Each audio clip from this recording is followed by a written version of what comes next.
दोस्तों ये छोटी सी कहानी है एक राजा की जो बड़ा ही शूरवीर योद्धा था और हर एक युद्ध जीतता था और बड़ा ही पराक्रमी था।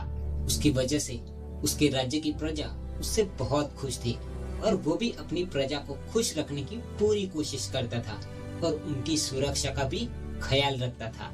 लेकिन उसके आसपास के जो राज्य थे उसके राजा उससे बहुत जलते थे और वो एक दिन सभी राजा एकत्रित हुए और उसे मारने का प्लान बना रहे थे।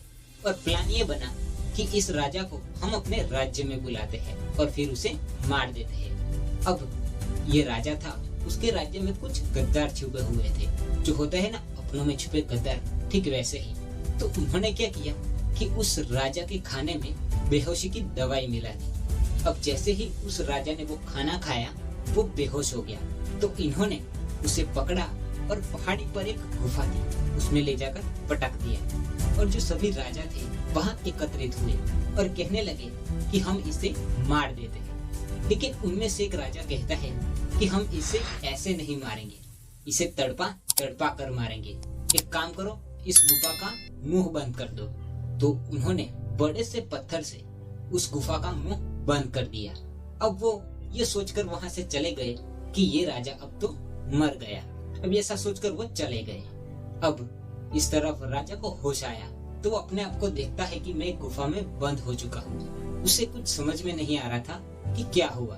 लेकिन उसे बचपन में अपनी माँ से एक बात सीखने को मिली थी कि बेटा किसी भी परिस्थिति हो कभी हार मत मानना। तो वो खड़ा हुआ और उस पत्थर को हटाने की कोशिश करने लगा। लेकिन वो पत्थर इतना भारी था कि उससे हिल भी नहीं रहा था। वो लगातार प्रयास करते गया, लेकिन उस प्रयास में उसके पैरों से खून निकलने लगा।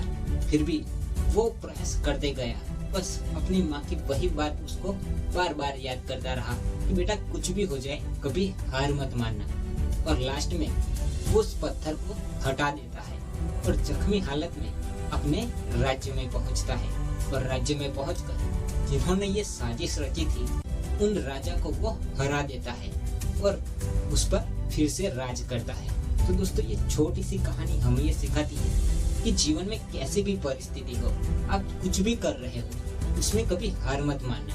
आपको तकलीफ आएगी, दुख दर्द सब कुछ आएगा, लेकिन आप जो कर रहे हो उसमें कभी हार मत मानना। क्योंकि जब तक आप हार नहीं मानोगे तब तक आपका सफलता पक्की है। दोस्तों आई होप ये स्टोरी आपको अच्छी लगी होगी। तो मिलते हैं अगली कहानी में, तब तक के लिए till the time take care. और लास्ट में इतना ही कहूंगा कि कर दिखाओ कुछ ऐसा कि दुनिया करना चाहे आपके जैसा।